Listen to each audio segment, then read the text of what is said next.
Bonsoir à tous, bienvenue dans ce nouveau numéro des Incorrectibles. Alors mon invité ce soir est un homme qui sait analyser aussi bien les chiffres que manier les mots, financier, économiste mais aussi essayiste et entrepreneur. Il fait ses débuts en tant qu'analyste financier avant d'inventer le métier du conseil en investissement, se spécialisant dans la recherche économique. Fondateur et président de la société de recherche et de conseil en gestion de portefeuille GevCal qu'il crée en 2001. Il est aussi président du think tank indépendant l'Institut des Libertés, cofondé en 2012 avec Jean-Jacques Netter, dont le souhait est, je cite, de proposer une pensée libérale alternative dans un monde de médias globalisés en s'adressant aux hommes et aux femmes engagés dans la vie de la cité. Chacune de ses interventions est très remarquée, fait même un carton sur Internet. Il est à nos côtés aujourd'hui pour commenter, je le disais, cette actualité particulièrement riche, cette actualité bien sûr politique à l'entre-deux tours de cette présidentielle et nous faire part de son analyse de la situation, bien sûr également économique compliquée en cette période de guerre en Ukraine. On est ravis de le recevoir. Charles Gave, bonsoir. Bonsoir, bonsoir. Merci d'avoir accepté cette invitation. Alors, cher Charles Gave, je suis, comme je le disais, très heureux de vous recevoir en ce moment particulièrement critique, si j'osais employer le mot, de la politique française. Donc, entre les deux tours de cette élection présidentielle, dont le premier épisode s'est déroulé le 10 avril dernier, et donc a vu donc ce nouveau second tour qui nous sera présenté le 24 avril prochain, donc apparaître entre Emmanuel Macron d'un côté et Marine Le Pen de l'autre, 28% et quelques pour donc Emmanuel Macron, 23% pour Marine Le Pen, à un cheveu de Jean-Luc Mélenchon, donc qui termine à peu près 22%. Alors, premier point que j'aimerais donc évoquer avec vous, Charles Gave, avant de revenir sur le résultat de ce premier tour et sur ce qui nous attend donc dimanche prochain, le 24 avril, je voudrais revenir avec vous sur ce taux d'abstention qui a battu cette fois encore tous les records, plus de 12 800 000 donc personnes ne se sont pas rendues aux urnes. C'est donc, si on pouvait résumer ainsi, le premier parti de France, bien loin devant le score d'Emmanuel Macron. Alors jusqu'à présent, l'élection présidentielle semblait relativement épargnée par l'abstention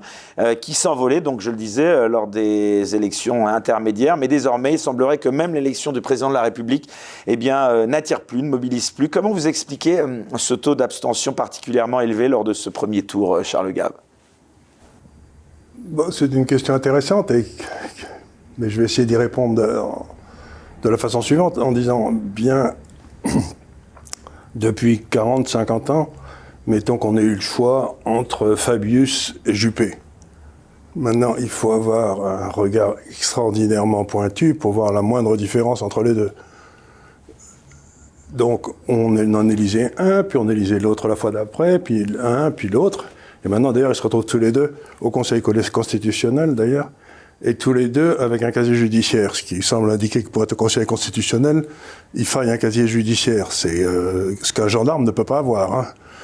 Donc, si vous avez été quelque peu embêté par les tribunaux, vous avez le droit d'aller au Conseil constitutionnel. Roland Dumas y avait été avant. Ce qui me semble un peu curieux pour la cour la plus élevée, qui dit la Constitution. Bon, ce point de détail étant été fait, il n'y a aucune différence entre les deux, donc pourquoi se déplacer? Si vous êtes un individu normal, pourquoi se déplacer? Pourquoi se retrouver?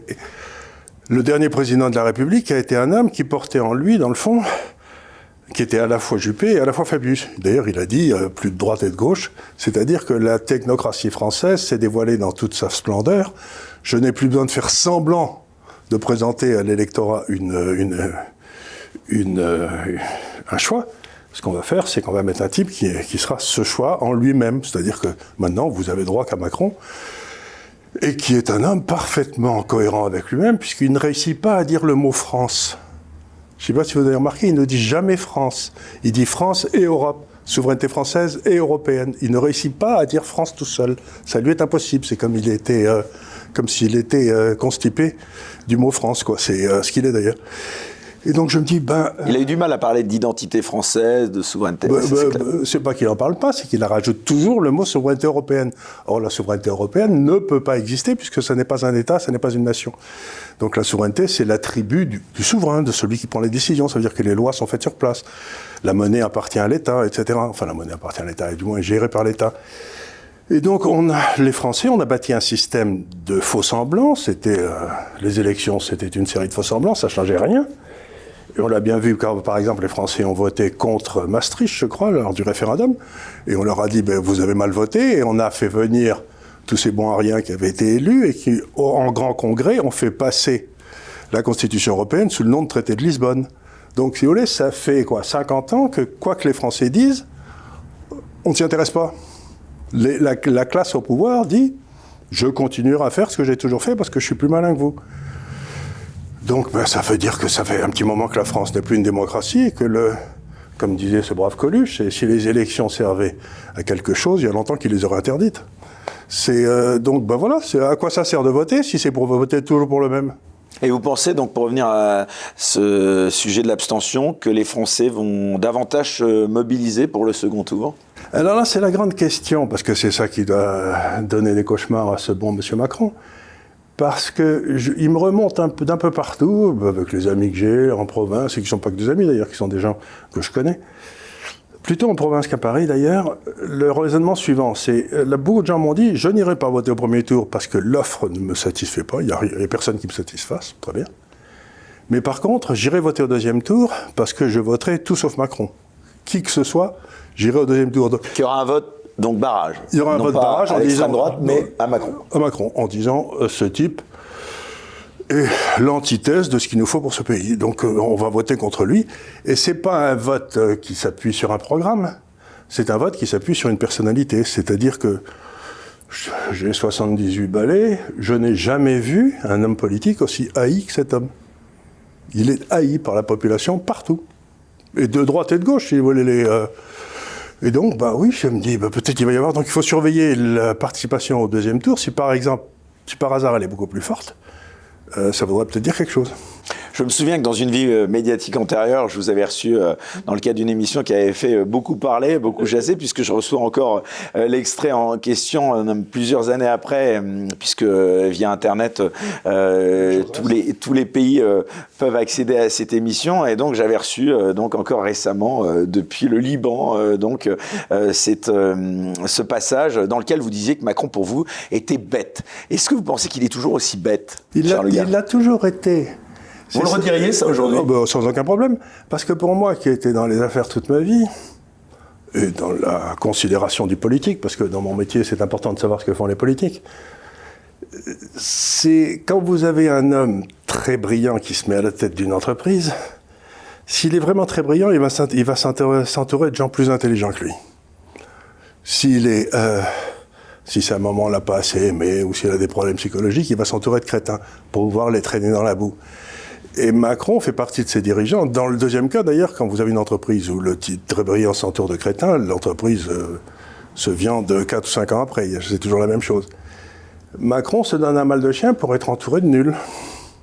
Et vous les voyez, enfin, je veux dire, tous les ministres, quand je pense à la qualité des ministres qu'il y avait sous De Gaulle ou Pompidou, même sous Giscard, c'était quand même autre chose. Si vous voulez, quand vous aviez un M. Barre comme Premier ministre, c'était quand même autre chose que le guignol qu'on a aujourd'hui. Donc. Et vous diriez que c'est qu'à l'échelle d'Emmanuel Macron, ou c'est de manière générale, la qualité, du casting politique a diminué en qualité ? Ça a diminué en qualité pour une raison assez simple, c'est que je voudrais l'expliquer aussi simplement que je peux, c'est que dans l'organisation des partis politiques, je crois que c'est le Parti socialiste, après toutes les affaires un peu douteuses dans lesquelles ils avaient été enfoncés au début des années Mitterrand, on a voté un financement public des partis politiques. Vous savez, c'est-à-dire qu'ils n'ont plus à aller chercher l'argent des gens en faisant vaguement ce qu'on leur demande, mais ils touchent quelque chose. Et ce financement des partis politiques est distribué par le président. Donc, vous êtes Chirac, vous recevez tout le pognon pour le RPR, ce qui à l'époque était beaucoup d'argent. Qu'est-ce que vous allez faire ? Vous allez éliminer d'abord tous ceux qui pourraient vous faire de l'ombre. Et donc, si après 3 ou 4 générations où tous les types qui touchent le pognon éliminent tous ceux qui auraient une chance de les remplacer parce qu'ils sont un peu plus brillants, à l'arrivée, vous n'avez plus que des nuls, quoi. C'est dans le fond, le système politique en français, c'est l'anti-darwinisme. C'est les plus crétins qui survivent. Alors, Charles Gave, nous sommes donc pile poil à l'heure donc, où cette émission donc, est diffusée à 8 jours donc, du second tour de ce 24 avril tant attendu. Je voudrais maintenant revenir avec vous sur cette campagne donc, qui touche à sa fin et sur le résultat de ce premier tour de l'élection qui se conclura donc, on le redit, comme il y a 5 ans, donc, par un duel entre Marine Le Pen et Emmanuel Macron. Mercredi prochain aura lieu le débat. J'ai envie de commencer par vous demander dans très 2 simplement... jours Comment, dans 3 jours, là, ce mercredi-là, j'ai envie de commencer par vous demander très simplement quel bilan vous faites, vous et Charles Gave, de cette campagne et du premier tour de cette élection présidentielle. Le bilan que je fais... Vous aviez soutenu un candidat lors de cette présidentielle? Oui, j'avais soutenu au départ, j'ai soutenu Éric Zemmour. Ouais, alors qu'est-ce qui s'est passé? Parce que là, il y a eu un petit loupé, là. Bon, c'est-à-dire que ce qui s'est passé, c'est que je l'avais dit... je me mets à votre disposition, donc c'était pendant l'été, oui c'était ça, l'été précédent le début de la campagne, là. Donc l'été dernier, et il m'a dit merci beaucoup, puis il m'a téléphoné quelques temps après en me disant j'ai besoin d'argent pour lancer ma campagne, je lui ai dit je vous en envoie un peu, je lui ai envoyé de l'argent. Et puis, vous l'aviez aidé donc financièrement? Je l'avais aidé financièrement, et puis je m'attendais à ce que peut-être on sollicite mon avis, ce qui n'était pas complètement idiot, j'ai créé j'ai 1000 clients dans 65 pays. J'ai créé 2 ou 3 fois, j'ai créé une société de gestion en Londres qui gérait 10 milliards de dollars que j'ai bien vendu. Avant ça, j'avais créé la première société de recherche sur l'allocation d'actifs en 73. Donc, si vous voulez, je connais du monde et puis j'avais peut-être des idées sur ce qu'il fallait faire. Et puis, je suis tombé dans un grand trou noir. Personne ne s'intéressait aux maigres idées que j'aurais pu avoir. Et donc, au bout d'un certain temps, j'ai dit, je sors d'une campagne dans laquelle... Vous voulez dire qu'on a seulement pris votre argent et qu'on ne vous a pas sollicité par la suite? Rien du tout. Et donc, j'ai dit, je sors d'une campagne dans laquelle je ne suis jamais rentré, quoi. Je ne suis pas d'un naturel patient. Et si on n'a pas besoin de moi, j'ai plein de choses à faire dans ma vie. Hein. Vous savez, je dis toujours, vivement que je prenne ma retraite. Hein. J'ai 78 balais, c'est pas demain la veille, mais... Donc ça, c'était au début. Donc finalement, à la suite de ça, donc vous avez... J'ai décidé d'arrêter le soutien, mais ça ne veut pas dire que je pense que j'ai le plus grand respect pour Éric Zemmour, parce qu'il a eu 2 qualités immenses. D'abord, il a un courage physique incroyable. Il n'a pas peur. C'est ce qui est assez étonnant dans ce monde, où tout le monde a peur. Et la deuxième chose, c'est qu'il a libéré la parole. C'est-à-dire que j'ai beaucoup écrit à mes clients que celui qui contrôlait le logos, vous savez, c'était le truc des Grecs, celui qui contrôle le langage, contrôle l'État et contrôle la ville, la cité. Et donc j'ai dit, il a réouvert le logos. Il y avait un certain nombre de mots qu'on n'avait plus le droit de dire, et que d'un seul coup, avec Zemmour, on a eu le droit de dire à nouveau. Comme la France, la chrétienté, des choses comme ça, si vous voulez. C'était des mots qui avaient disparu du vocabulaire. Des gens qui commentent, de la classe jacassière, comme disait Barre. Et puis, donc, il a fait ça. Mais ensuite, il n'a pas parlé de ce dont il aurait dû parler. Par exemple, je l'avais signalé il y a 1 an, qu'on allait rentrer dans une crise énergétique monstrueuse, que ça allait faire baisser le niveau de vie, qu'il devait en parler. Parler de l'énergie nucléaire, parler de tout ça, c'était un sujet qui pouvait déstabiliser Macron. C'est rien passé, quoi. Vous pensez que ça a été une erreur de focaliser sa campagne sur l'identité nationale, sur l'immigration? C'est-à-dire que moi, si vous parlez de l'identité, si vous ne parlez pas de la souveraineté, et en particulier de la souveraineté énergétique, si j'ose dire un peu, c'est comme de pisser dans un violon, ça ne sert à rien. Et les gens se sont rendus compte. Il n'y a pas qu'un problème en France. En fait, en France, on a un État qui a été capturé par une espèce d'élite technocratique qui s'auto-génère et qui gère la France à son profit. J'ai quelques amis qui ont été dans la politique ou la haute administration, et quand je leur dis que ça ne va pas du tout, ils me disent « Mais Charles, t'es complètement idiot, ça n'a jamais été aussi bien pour nous. Jamais on a autant pété dans la soie. » Donc pour eux, cette classe, ceux qui nous ont amené Macron au pouvoir, ils s'en mettent plein les fouilles. Ils n'ont jamais été aussi riches. Quand j'étais enfant, un haut fonctionnaire, je sais pas, un Guillaume, celui qui faisait la politique énergétique de la France avec De Gaulle, c'était un homme, si vous voulez, qui a dû terminer pauvre dans une petite ville du sud de la France où il avait pris sa retraite. Il était hors de question qu'un haut fonctionnaire s'enrichisse. Ça n'existait pas. Et en l'espace de 40-50 ans, j'ai vu la haute fonction publique en France devenir complètement corrompue. Ce qui était un phénomène, mais complètement nouveau. Depuis Philippe le Bel, la France était gérée par des espèces de moines soldats, vous savez, les légistes, là, et qui ont porté la France, qui l'ont créé d'ailleurs, qui ont porté la France pendant 10 siècles, là. Et puis d'un seul coup, on a des crapules qui se servent, eux, à la place de servir. Alors, on va y revenir à Emmanuel Macron. Juste un instant pour revenir également sur Éric Zemmour. Donc, ce score à l'arrivée de 7%, un peu plus de 2 millions de voix, ça vous a pas trop surpris? Non, ça m'a pas trop surpris parce que c'est le score que fait à chaque fois le candidat identitaire. On fait 8%. C'est-à-dire que la droite identitaire française classique fait 8%. Mais elle a peut-être un peu tendance à se surestimer, parce que comme ils se voient beaucoup, ils parlent beaucoup, ils sont beaucoup dans les journaux, ils s'imaginent qu'ils représentent la France. Non, ils représentent la droite identitaire française qui est... Bon, c'est très bien, il en faut une, elle fait partie de la droite, mais c'est pas le courant dominant. En tout cas, ils faisaient des cartons d'audience télévisuels, 8% sur de la Internet. population, ça fait du monde. Donc ils sont d'accord pour aller écouter les autres identitaires. Mais pour moi, la majorité française, c'est ceux qui aiment la France, quoi. C'est pas la droite identitaire. Et encore une fois, je voudrais dire un truc qui sera peut-être mal compris, je sais pas, mais je vais le dire quand même. Parce qu'en général, je dis ce que je pense. C'est la chose suivante, c'est que je suis arrêté sans arrêt dans la rue maintenant par des gens qui viennent me dire « Merci pour ce que vous faites, vous essayez de nous expliquer, avec vous on comprend, bon c'est bien gentil, bien aimable de leur part, je suis très content. » 8 fois sur 10, il s'agit de quelqu'un immis de l'immigration, un noir ou un musulman, un arabe. Ce qui veut dire quoi? Ce qui veut dire qu'il doit y avoir à peu près 80% de la population de cette catégorie-là qui ne demande qu'une chose, c'est qu'on leur foute bien la paix en France.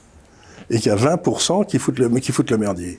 Et donc, un État normal s'occuperait de ces 20%, les renvoyerait vite fait en Arabie Saoudite, où ils apprendraient ce que c'est que la charia, et puis et foutre la paix aux autres. Or, on ne parle qu'à ces 20%, et les 80%, on ne réussit pas à les voir. Donc, il me semble qu'il y a une erreur complète. Il est possible qu'il y ait toute une série de musulmans qui soient très heureux d'être français. Ils sont venus ici pour être français. Et parfaitement bien intégrés. Et qui ne demandent qu'à s'intégrer. Et donc, il me semble qu'il faut... Vous savez, étant un libéral, je pense qu'il n'y a pas de morale collective, il n'y a de morale qu'individuelle. Si ces gars-là agissent convenablement, il n'y a aucune raison de les embêter. Alors c'est intéressant parce que vous avez dit il y a un instant, vous aviez l'habitude de dire ce que vous pensiez, donc il faut reconnaître c'est déjà Zemmour... difficile de penser par soi-même, alors ouais. Heureusement qu'on peut le dire. Hein. Et en tout cas, Éric Zemmour avait au moins... Mais il a dit ce qu'il pensait, mais c'était pas suffisant. Mais est-ce qu'en France, on peut encore aujourd'hui dire ce que l'on pense sans prendre le risque d'être caricaturé, stigmatisé Bien entendu. Vous savez, c'est une chanson de Guy Béard qui disait « Celui qui dit la vérité, il doit être exécuté ». Non, c'est une vieille chanson. C'était que j'aimais beaucoup. Moi, je me souviens de Bonne année, bonne chance de Guy Béard, mais oui. C'était pas vraiment... Celui qui dit la vérité, il doit être... C'était une chanson charmante, mais Guy Béard était un très joli poète.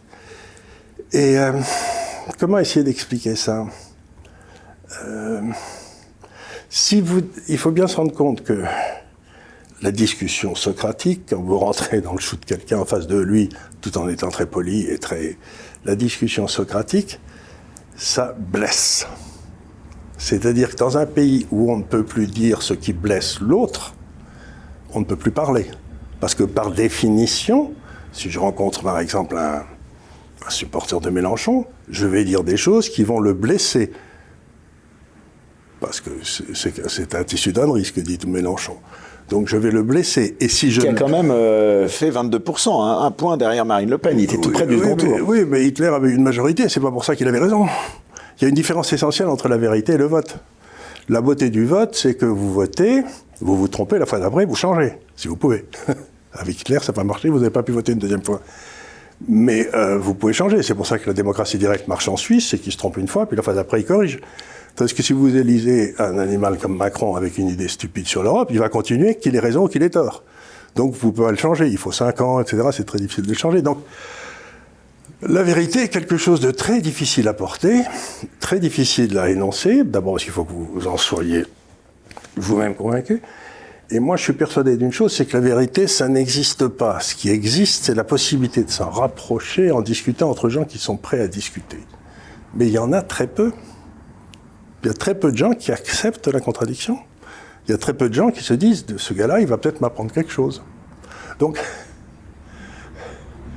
ce que j'essaie de dire, c'est que quand vous lisez la Bible, les prophètes d'Israël, en général, ils sont massacrés à coups de cailloux, on les met dans des puits, ils sont jamais très très populaires. Il y a le pauvre prophète dans Israël, je crois que c'était Élie, ou Élisée, je ne sais plus lequel des deux, qui dit sans arrêt, pourquoi vous m'avez pas imposé ça, Seigneur, hein, je ne le demandais pas. Être un prophète, dire la vérité, c'est une galère. Et c'est pour ça que les gens se planquent. Alors c'est intéressant que là aussi vous fassiez allusion à l'histoire. Quel était à vos yeux, Charles Gave, l'enjeu de cette campagne présidentielle? Est-ce que c'était la fin de la France, justement, comme le disait encore un certain Éric Zemmour? C'est-à-dire que la première des choses dont il faut se rendre compte, c'est que les nations disparaissent. Et il y a des nations qui ont disparu, et voilà, c'est bien triste. Et comme le disait, je sais plus, je crois que c'était Paul Valéry qui disait, mais j'en suis pas sûr. Il disait, les nations ne sont pas assassinées, elles commettent des suicides. C'est-à-dire, contrairement à ce qu'on pense, c'est rarement un autre pays qui vient vous liquider, c'est que vous êtes assez grand pour vous liquider tout seul. Or, aujourd'hui, on regarde la France et on se rend compte... Éric Zemmour parlait de décadence. De décadence, qu'il y a une partie de la population qui porte des tendances mortifères. Mortelles. Vous me dites que la France... j'ai fait des études, je me suis fait engueuler d'ailleurs, c'était encore j'avais dit la vérité, j'avais dit, écoutez, je vais faire des petits calculs assez simples de démographie, en faisant 2 ou 3 hypothèses que je donne au départ, les voici. J'ai publié cet article il y a 5 ans, je me s'étais fait incendier par Libération, toute une série de gens qui pensent bien. Oh, ça c'est plutôt... Mais c'est comme avoir la Légion d'honneur, c'est plutôt comme avoir la Légion d'honneur de se faire engueuler par Libération. Si tant est qu'il y a encore des gens qui disent Libé. Non, il n'y en a que 3000 en tout, je crois. La vente en kiosque, c'est 3000. Donc ceux-là, ils ne vivraient pas non plus s'il n'y avait pas les subventions. Ouais. La première chose, la France est le seul pays au monde où il y a des subventions à la presse. Ce qui veut dire qu'ils ne vont pas mordre la main qui les nourrit, hein, donc ils ne vont pas dire des bêtises. Et donc vous regardez ça, et vous vous dites, à l'horizon de 30 ans, la majorité des naissances en France va être d'origine musulmane. Très bien, je dis c'est un fait, on n'y peut rien, puisque vous regardez l'évolution, c'est évident. Et je disais, et donc la grande nouvelle des 30 ans qui viennent, ou des 40 ans qui viennent, c'est ce qui se passe aussi en Allemagne, en Italie, en Espagne, en France, partout, c'est que ce qu'on appelle les caucasiens, c'est-à-dire vous et moi, ceux qui sont de race caucasienne, je ne sais pas comment on peut dire, mais enfin, ce qu'on appelle les caucasiens dans les statistiques ethniques aux États-Unis, parce qu'eux, ils en font, les caucasiens vont disparaître. C'est-à-dire que cette force incroyable qui était les caucasiens appuyés sur l'Église catholique va sortir de l'histoire complètement. On ne sera plus là, il n'y aura plus de caucasiens. Bon, c'est une nouvelle qui est importante, non? Donc la France se trouve au bord du précipice, selon vous, c'est ça que vous dites? La France et toute l'Europe. Enfin, celle comme on l'a l'Italie, c'est bien pire, l'Allemagne, c'est pire. En Allemagne, je crois que les femmes qui ont fait des études, qui ont plus de 30 ans, n'ont pour ainsi dire jamais d'enfants. Donc, je crois que le taux de fertilité des femmes est d'1,2, ce qui veut dire que, normalement, pour que la population reste à l'équilibre, il faut qu'une femme fasse un enfant pour la remplacer elle, et puis pour remplacer son mari, ou son conjoint. Vous voyez, il faut que ce soit à 2. Bon, en France, dans tous les pays d'Europe, on est entre 1,2 et 1,4. Et en France, on est à 1,8, mais c'est parce qu'il y a peut-être une partie importante de natalité qui n'est pas d'origine caucasienne, encore une fois. Donc, d'une certaine manière, si je vous écoute, si je vous entends, Éric Zemmour, il avait fait le bon diagnostic, et au final, pourtant, il n'a pas été entendu. Ben, c'est pas nouveau, vous savez, les prophètes, vox clamant in deserti, c'est le vieux truc des prophètes, ils crient dans le désert et personne ne les écoute. Donc le fait qu'il ne soit pas entendu ne veut pas dire qu'il a eu tort, en termes logiques. Et vous avez soutenu quelqu'un d'autre? On se souvient aussi que vous avez eu un petit différend avec Nicolas Dupont-Aignan. Est-ce que... J'ai tendance à avoir des différends avec les autres, oui. Alors lui, Dupont-Aignan, finalement, c'était... Dupont-Aignan, c'est simplement parce que nous avons été attaqués de façon indigne par une journaliste tout aussi indigne, d'ailleurs, qui nous a traités d'antisémites. Donc j'ai demandé à Dupont-Aignan de faire preuve de courage. Et comme on dit en rugby, vous savez, j'ai toujours été un joueur de rugby, puis de tennis aussi, mais enfin surtout de rugby. Puisque vous êtes à la tête toujours du club de rugby de Biarritz, c'est ça? C'est ça, oui. Donc, en rugby, on a une expression que j'aime beaucoup, d'un type qui n'est pas vraiment fiable, on dit il a des épaules de serpent. Voilà, ben pour moi, Dupont-Aignan, il avait des épaules de serpent. Il ne nous a pas défendus quand il fallait. Je lui ai dit, ou tu nous défends, et tu fais une sortie en disant, j'en ai rien à foutre de toutes ces conneries que vous racontez, les gars ne sont pas antisémites, ou t'es foutu. Mais pourquoi je vous demande ça? Parce qu'au final, est-ce qu'il y en avait un qui trouvait grâce à vos yeux, là? Je vous demande même pas de bien vous J'ai essayé, entendre. chaque fois, je me dis, ah, celui-là, il est pas mal. Marine Le Pen, peut-être, finalement, dès le départ, ou finalement Marine pas Le Pen, tant je que l'ai ça? rencontré une fois. Il y a toute une série, tout un aspect de son programme qui me gêne beaucoup, mais On va en parler. on va en parler. Mais il y a quelque chose qu'il faut lui reconnaître et que je ne savais pas qu'elle avait, c'est qu'elle est capable de survivre dans la... Capacité de résilience. Et voilà, une capacité, tout le monde l'abandonne, tout le monde l'a trahi, et elle continue à faire comme si de rien n'était. Quel regard vous portez justement sur tous ces départs? Donc Nicolas B, Gilbert Collard, Jean Messia, même Marion Maréchal l'a quitté. Ben voilà, mais je ne sais pas si je porte un regard sur eux, ça c'est pas à moi de juger, je ne suis pas à leur place, mais par contre, je trouve assez courageux qu'elle ait rien dit, qu'elle n'ait pas pleurniché, qu'elle n'ait pas dit mais on me fait des coups horribles, mais elle a tenu le coup, c'est... Non mais ça dit quoi de la nature humaine? Parce que finalement, tous ces gens qui l'ont quitté, est-ce que vous pensez que il va falloir faire le rassemblement si elle compte gagner au second tour là dans une semaine? Tout à Donc, fait. si je vous écoute justement, il faut quoi? Qu'elle leur ouvre les bras? Mais si vous voulez, il va bien falloir un moment ou un autre que, par exemple, au moment des législatives, il y ait des candidatures communes, parce que si on a des triangulaires et des quadrangulaires partout, la droite va encore se faire massacrer par les partis de gouvernement qui représentent, soi-disant, 7% des voix, quoi. C'est toujours pareil, si vous voulez, il y a... Aujourd'hui, le Parti Socialiste a fait 2 et les Républicains ont fait quoi? Moins de 5? Ouais, ça.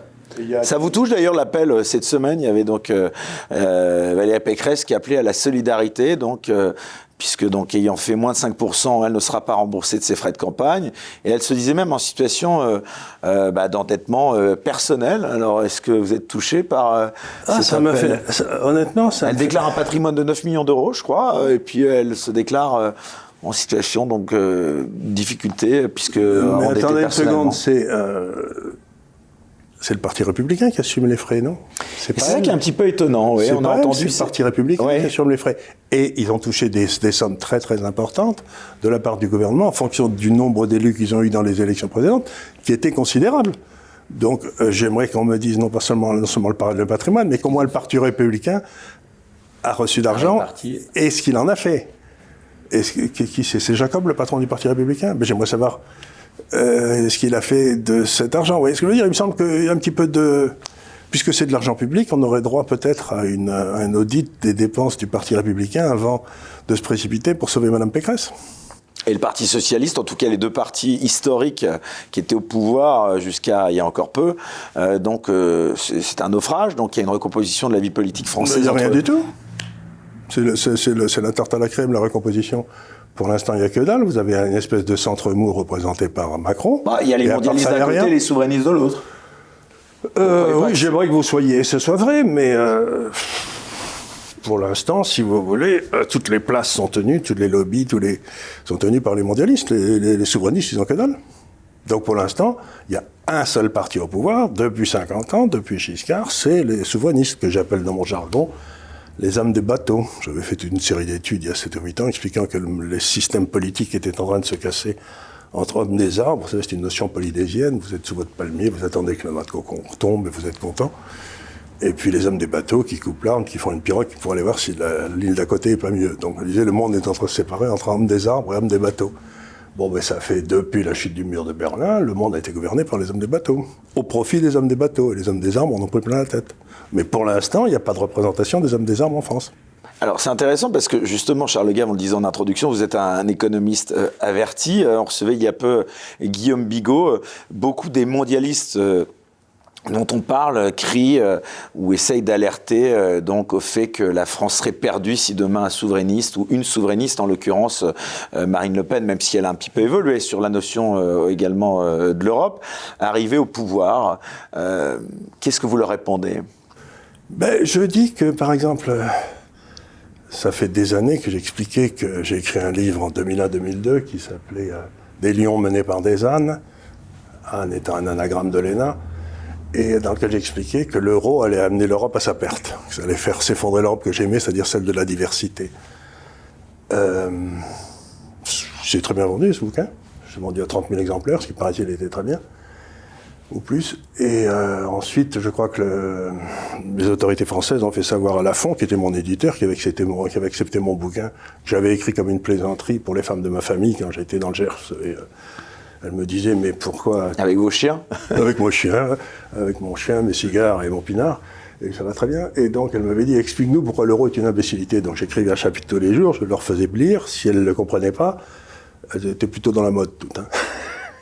Donc, je leur écrivais pour qu'elles le comprennent jusqu'à ce qu'elles aient compris. Donc, ce bouquin avait été écrit en relecture. Et donc, il avait très bien marché. Et je crois que les autorités françaises ont donné l'ordre à Lafon de ne plus jamais prendre un livre de moi.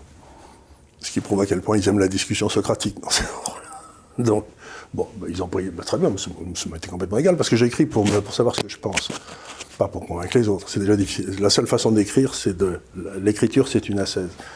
Et donc, vous comparez les déclarations que je faisais en 2001-2002 à celle d'Attali, par exemple, le grand mondialiste s'il en fut. Il s'est trompé sur tout. Il n'a jamais eu raison sur rien. Ce type est un escroc intellectuel de grande envergure. Et il vous explique aujourd'hui que si on sort de l'Europe, si on sort de l'euro, ça va être une catastrophe. Mais il s'est trompé sur tout. Pourquoi le croire aujourd'hui? Je veux dire, le type ici, il nous a expliqué que l'euro serait un immense succès, que les femmes, qu'il ferait beau tout le temps, il pleuvrait la nuit mais pas la journée, que les femmes seraient plus belles, enfin tout. Et puis d'un seul coup, c'est un désastre, ça, comme je l'avais dit, il ne pouvait pas en être autrement d'ailleurs. Et il nous explique qu'ici on quitte ce monstre, ça va être un désastre. Mais attends une seconde, pourquoi je devrais t'écouter? T'as jamais eu raison, mon grand. Ce qu'il y a d'extraordinaire en France, c'est de voir des gens comme Attali, comme BHL, comme Minck, etc., qui se sont trompés, surtout depuis 30 ou 40 ans, et à qui on donne toujours la parole. Dans une société normale, on leur dirait, allez élever des vaches en Corrèze, quoi.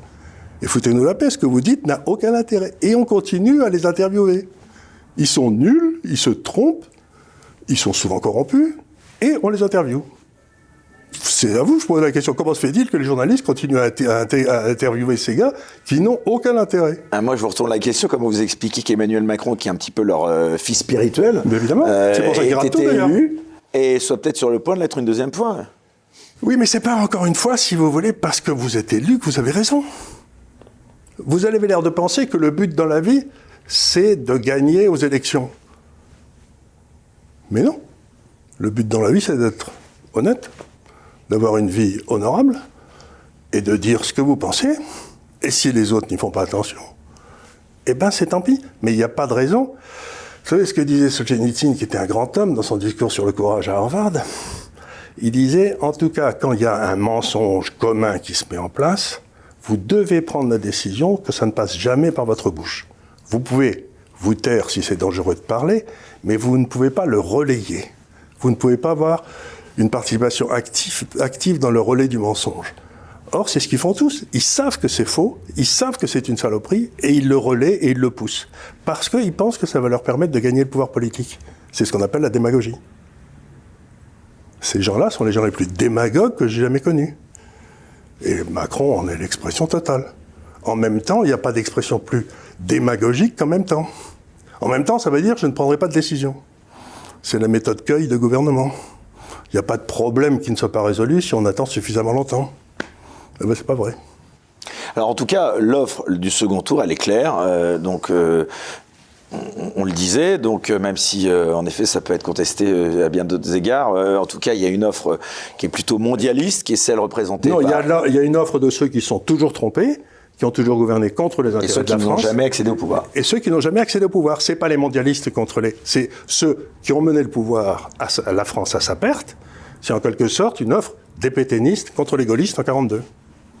C'est ça qu'on a rien à faire. On a des gens qui ont exercé le pouvoir à notre détriment, et des gens qui ne l'ont pas exercé. Ben, si vous continuez à vouloir choisir des gens qui ont exercé le pouvoir à votre détriment depuis 50 ans, la France est foutue. Il ne faut pas se tromper. Donc là, c'est clair, vous appelez à donc, voter pour ceux qui n'ont pas encore accédé au pouvoir et qui n'ont pas fait montre encore de leur incompétence. Vous savez ce que disait Milton Friedman, qui me faisait rigoler? Il disait alors, les démocrates disent que la solution, c'est le gouvernement, c'est l'État. Les républicains disent que l'État, c'est le problème. Et dès qu'ils sont élus, les républicains, ils prouvent immédiatement qu'en effet, l'État, ça ne marche pas. Ce qui m'a toujours fait rigoler, parce que c'est exactement comme ça se passe. Donc, je vais voter pour Marine Le Pen. Et ce que je cherche en votant pour Marine Le Pen, c'est de me débarrasser de cette classe de sangsues Mais j'en attends pas des miracles. Mais par contre, le but essentiel, c'est pas qu'elle va redresser la situation de Chirac, c'est qu'on va se débarrasser, comme on s'est débarrassé des pétainistes pendant la guerre.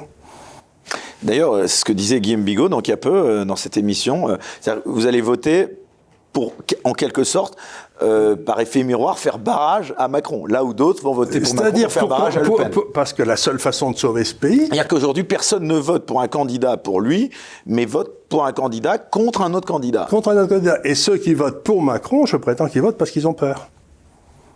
Parce que Macron leur a distribué... Et ils ont tort d'avoir peur, selon vous. Ben, ils ont tort d'avoir peur parce que vivre dans la peur, c'est ne pas vivre. C'est-à-dire, si vous vivez en ayant peur tout le temps, mon Dieu, vous ne faites jamais rien. Comme le disait, qui avait dit ça? Je crois que c'était un politicien suisse, il disait « Le danger dans la vie, c'est pas le bruit de bottes, c'est le glissement feutré des pantoufles. » Et c'est ce qu'on a aujourd'hui, on a un glissement feutré des pantoufles qui vote massivement pour Macron. C'est le vote des Charentaises. C'est les vieux, c'est effrayant. C'est effrayant. Vous pensez qu'elle a une chance sérieuse de l'emporter, Marine Le Pen, le soir du 24 avril? C'est une question que oui, je pense qu'elle peut gagner, mais j'essaye de ne pas y répondre parce que je dois être un des rares qui reste, qui ait voté à toutes les élections de la Ve République à la présidentielle. Vous voyez, donc, y compris la première, qui devait être De Gaulle-Mitterrand. Ça devait être vers 58, 65. Oui, ça devait être en 65 ou en 66. Et depuis, j'ai toujours voté. Donc, c'est très bien. Et vous aviez voté jusqu'à maintenant pour la droite dite non, pour ainsi dire, j'ai très très rarement voté pour le gars qui a été élu. Mais ça m'est complètement égal. Je ne cherche pas à avoir... Le vote, c'est pas une expression qui me permet d'espérer partager le pouvoir. Le vote, c'est d'essayer de confier le pays à des gens dont je pense qu'ils sont compétents. Et si le reste de la population ne pense pas avec moi qu'ils sont compétents, eh ben je m'en fous comme de l'an 40. Sur la personnalité même de Marine Le Pen, si demain Marine Le Pen vous sollicitait pour la conseiller, vous accepteriez de le faire? En tout cas, j'écouterai. Et vous savez, moi, dans mon métier, qui est heureux, comme j'ai dit toujours... Ce serait finalement assez logique si on regarde et qu'on suit votre parcours. Vous parliez de Dupont-Aignan, de Zemmour. Finalement, Marine Le Pen et ces deux personnes ont des programmes relativement proches. Proches Il y a peut-être néanmoins, il y a beaucoup de gens qui sont inquiets du programme économique de Marine Le Pen, qui disent qu'elle est classée très à gauche. Mais encore une fois, on a dit de moi que j'étais... Loin du libéralisme que vous prenez, c'est ça que je veux dire. Mais le libéralisme... Qu'est-ce que c'est que le libéralisme? C'est simplement l'égalité de tous devant la loi. Bon. Appuyé sur le droit de propriété. Et donc le but du libéralisme, c'est que vous avez donné à une institution qui s'appelle l'État ce qu'on appelle le pouvoir de vous mettre en prison, de la violence légitime, de vous couper la tête, de vous pendre, de vous mettre en prison, etc. Donc, le grand problème de la science politique, ça a toujours été comment je délègue le pouvoir à des gens et que ces gens, dès que je leur ai délégué le pouvoir, ne viennent pas en retour me massacrer et me piller. Donc, le vrai problème de la science politique, c'est, une fois que j'ai donné le pouvoir à un groupe qui exerce le pouvoir, comment vais-je faire pour qu'ils ne deviennent pas des assassins? Vous remarquerez que c'est un problème que n'a jamais résolu, par exemple, les communistes, par exemple. Ils confient toujours le pouvoir à des assassins et ça termine toujours pareil. Et donc, la seule solution rationnelle qui a été donnée dans l'histoire, c'est le libéralisme, par Locke, à la fin du XVIIIe, et qui dit, il faut que le pognon soit gouverné par les élus, la séparation des pouvoirs, le droit de propriété, et l'égalité de tous devant la loi. Ben, je ne sais pas si c'est de droite de dire ça, c'est de droite? Je crois que c'est de gauche. Il y avait des libéraux de gauche, il y en a eu plein. Donc l'idée que le libéral est de droite est une idée, parce qu'on a transformé ce programme, qui était un programme juridique, en une série de recettes de cuisine économiques qui n'ont rien à voir. Mais dès que vous avez la liberté et le droit de propriété, vous n'avez pas besoin de plan de relance. Ce qualificatif que j'ai d'ailleurs moi-même employé, mais parce que sur l'échiquier politique, c'est celui qu'on emploie, mais qui a été dévoyé à tort d'extrême droite pour disqualifier finalement l'adversaire, puisqu'aujourd'hui on sait bien quand on emploie le terme d'extrême droite, c'est pour avoir des connotations de nazisme et de fascisme. Alors le fascisme. Bon, alors le fascisme, puisque encore une fois, les mots ont un sens. Le fascisme a été défini par son inventeur, qui s'appelait Mussolini, et qui était tout par l'État, tout pour l'État, rien en dehors de l'État. Ben, c'est Mélenchon, ça. C'est pas moi. Il n'y a pas de plus fasciste dans le monde aujourd'hui que Mélenchon. C'est extraordinaire. Il applique le programme de Mussolini. Donc, si vous voulez, ce que disent les Chinois, que j'aime beaucoup, puisque j'ai passé un certain temps là-bas, c'est ce que disait Confucius. Il disait, quand les mots perdent leur sens, les royaumes deviennent ingouvernables. Quand on dit qu'un libéral, c'est-à-dire quelqu'un qui prône la liberté individuelle, est d'extrême droite, ça veut dire que les mots ont perdu leur sens. Et on ne peut plus offrir au peuple, la réalité, c'est ce que disait Pompidou, encore une fois, il disait, mais foutez la paix aux Français. Donc l'idée que le libéralisme est de droite est une imbécilité sémantique incroyable. C'est tout sauf de droite. Donc vous pensez que pour ces personnes... Oui. Si Marine Le Pen décide que elle veut instaurer l'égalité entre les Français, elle aura tout mon soutien. Et faire régner la loi, parce que je ne sais pas si vous avez remarqué, mais la loi, les tribunaux ont été conquis par la gauche, le Conseil d'État a été conquis par M. Macron, et pendant toutes ces affaires du Covid, nos libertés individuelles, nos libertés fondamentales ont disparu en 5 minutes. Et il n'y a pas un seul de ces grands corps qui était chargé de protéger nos libertés qui s'est levé. La Cour constitutionnelle, tout ça, tout le monde s'est tu et a laissé faire le drame. Donc encore une fois, moi ce que je veux, c'est qu'on rende leur indépendance de jugement aux cours de justice. Et qu'elles n'agissent pas en 2 jours quand il s'agit de M. Fillon, et en 4 ans quand il s'agit de M. Macron. Parce que l'affaire Alstom, elle est toujours... pour l'instant, elle est sous un juge d'instruction qui laisse la poussière s'accumuler, il ne se passe rien, quoi. Et M. Fillon, en 15 jours, il était nettoyé. Donc encore une fois, ça a été un coup d'État organisé par la classe dirigeante pour se débarrasser d'un gars qui l'a gêné. Alors là, c'est intéressant parce que vous parlez de cette affaire de Fillon. Il y a eu cette affaire McKinsey, en tout cas. Mais c'est 10 fois l'affaire Fillon. C'est 10 fois l'affaire Fillon parce qu'on parle d'1 milliard et que les types qui ont travaillé là, quand on a payé 1 milliard, ils travaillaient gratuitement pour Macron à Saint-Campagne. Vous avez dû connaître au cours de votre carrière... Non. Je déteste tous ces milieux des consultants. Parce que moi... Vous avez côtoyé, approché? Bien sûr, mais moi je les vois, plus je suis content. Pourquoi? Parce qu'ils font de l'argent sur le domaine public. Ils vont voir l'État et ils prient du pognon en l'État. Moi, j'ai mis... mais l'État dit que c'est parce que les compétences, ils ne les ont pas, hein, beaucoup. D'ailleurs, c'est assez vexant pour la fonction publique et la haute fonction publique. Si la haute fonction publique n'est pas compétente, il faut virer Macron. Parce que c'est l'archétype de la fonction publique. Inspecteur des finances, on ne fait pas mieux. Si ce type est incompétent, ça veut dire que tous les inspecteurs des finances sont incompétents, ça veut dire que tous les conseillers d'État sont incompétents, et surtout qu'on les vire tous, et qu'on trouve une autre façon de les former. Mais gérer un pays, ça n'est pas gérer une entreprise. Et puis en plus, ce cabinet de consulting, il est américain. Et puis en plus, c'est une émanation de la CIA, et tout le monde le sait. C'est-à-dire que toutes les informations de McKinsey passent automatiquement au gouvernement américain, instantanément. Et ça, c'est par rapport à la souveraineté, la sécurité nationale, c'est un problème? Évidemment, c'est un problème. À partir du moment où le gouvernement américain, par exemple, quand le gouvernement américain est autorisé par Macron à racheter les turbines nucléaires qui faisaient la force de frappe française et les centrales nucléaires françaises, eh ben, ça veut dire que maintenant, si on veut, par exemple, mettre un sous-marin nucléaire en mer, il faut demander la permission à General Electric, donc aux États-Unis. Mais ça, c'est de la forfaiture. Monsieur Macron devrait être en prison. C'est de la trahison. C'est de la haute trahison. Autrefois, ça aurait été contre le mur.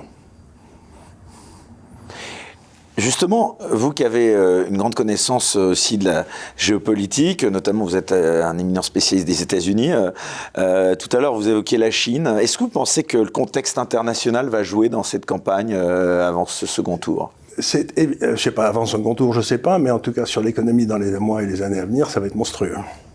C'est-à-dire? Écoutez, une monnaie, c'est quelque chose de très compliqué. Ça, j'ai toujours dit que la monnaie, la nation, c'était l'envers et l'endroit de la même chose. Bon. Je pourrais expliquer pourquoi, mais ce n'est pas le lieu. Donc une monnaie, c'est une chose très compliquée. L'avantage extraordinaire que nous, occidentaux, avons eu depuis 8 ou 10 siècles, c'est-à-dire depuis les grands ordres monastiques, du style des Templiers ou des grands bénédictins, etc., c'était que nous savions faire bouger l'argent de façon immatérielle. C'est-à-dire que les grands ordres monastiques ont inventé, par exemple, la lettre de transfert. Vous déposez de l'argent à Jérusalem, vous prenez votre cheval et vous arrêtez tranquillement à en prendre livraison à Toulouse. Parce que l'ordre gérait les transferts. Donc en fait, l'or restait sur place, mais le propriétaire en changeait. Donc ça nous a donné un avantage gigantesque sur le reste du monde, et c'est pour ça que l'Europe a écrabouillé tout le monde dans les siècles qui ont suivi. À partir du moment où on a inventé la dématérialisation de l'argent. Et là, ce qu'ont en train de faire les États-Unis et l'Europe, c'est, comment dire, de faire de l'argent un instrument de guerre, ce qu'on n'avait jamais fait jusqu'ici. Même pendant les guerres de Napoléon, Rothschild servait aussi bien Napoléon que les rois d'Angleterre. Donc l'argent était apatride et ça permettait de faire fonctionner le système même pendant les guerres. Là, ils ont décidé que ceux qu'ils n'aimaient pas, avec lesquels ils étaient en guerre ou en guerre psychologique, n'auraient plus accès à l'argent. On a bloqué les réserves de change de la Russie, on a bloqué ces réserves aussi bien en euros qu'en dollars. Mais ça veut dire que les autres pays vont apprendre à se servir de l'argent. C'est-à-dire qu'on va perdre notre immense avantage qui nous permet de vivre au-dessus de nos moyens, parce qu'on peut prélever de l'argent pour faire ça. Donc ils ne se rendent même pas compte de ce qu'ils ont fait, mais ils ont tué la poule aux œufs d'or. Donc on va vers une récession phénoménale. Ah, vous pensez qu'on va vers une récession très importante ? Écoutez, c'est pas difficile. 50% de l'énergie allemande vient de Russie. Et les Allemands sont en train de dire on n'achètera plus de gaz, on va l'acheter ailleurs, faire œuvre de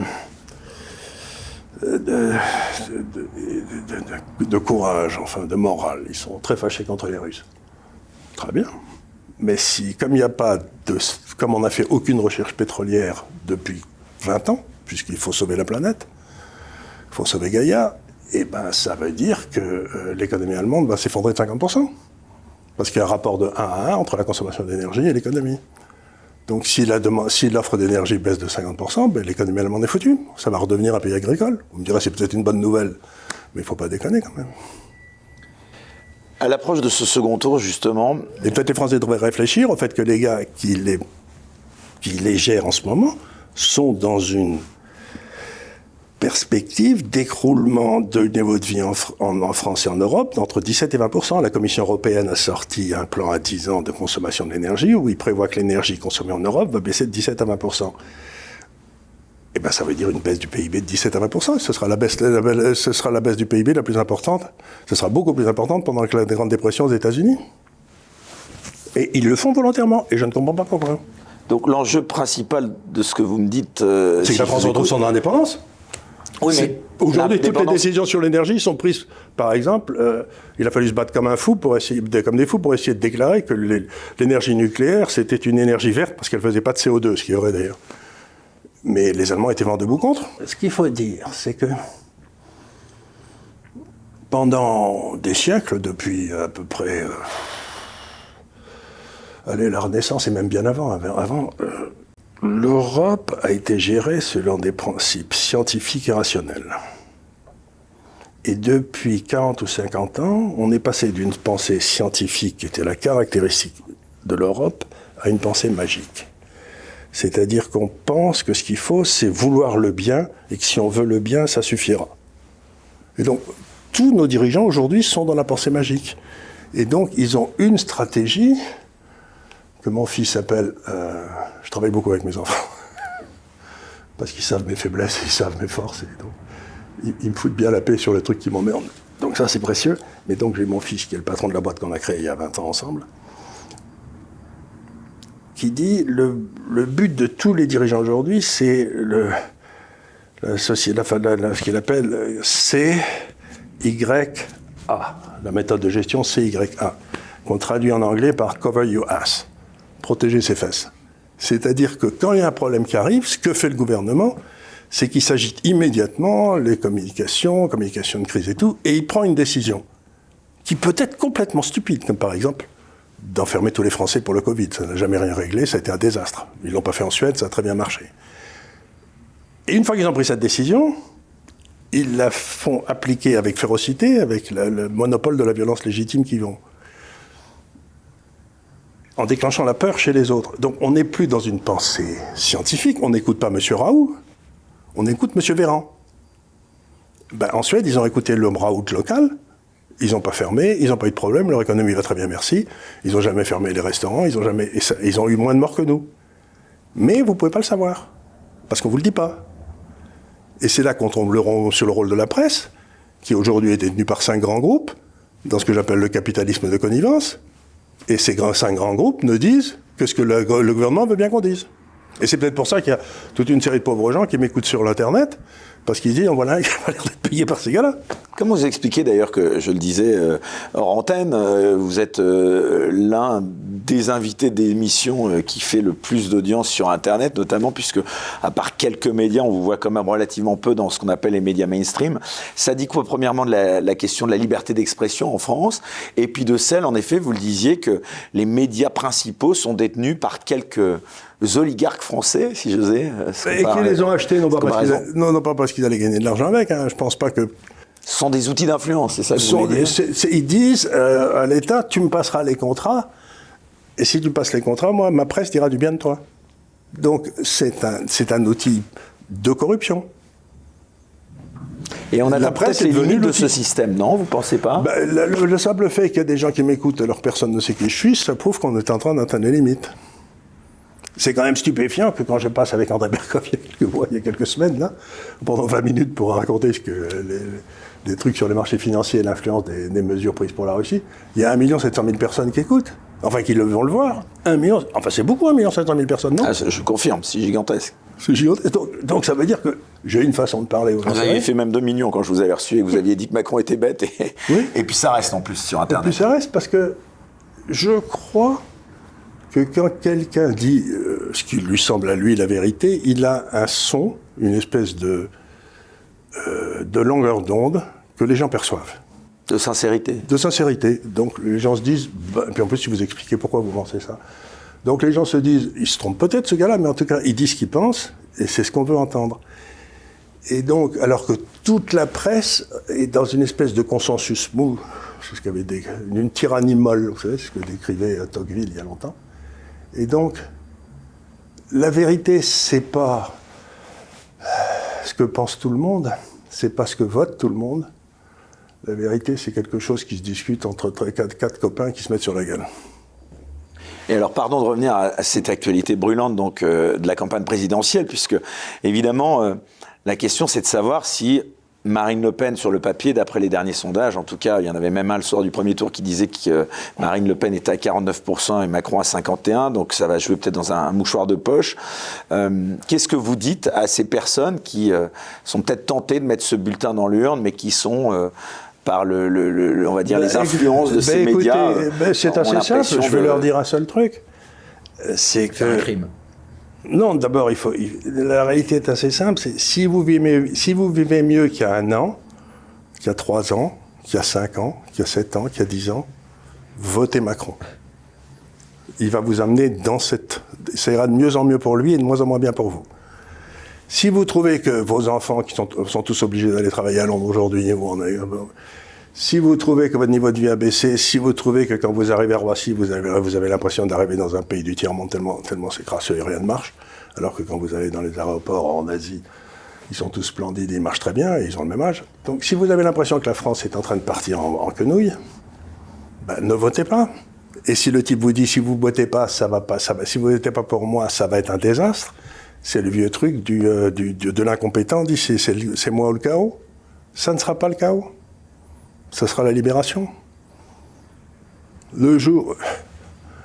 Je vous donne un exemple qui est assez simple. Vous êtes en France. Vous avez une petite entreprise. Vous dégagez,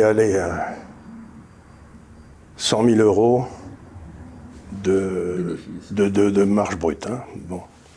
Si tout va bien, il vous en reste entre 35 000 et 40 000.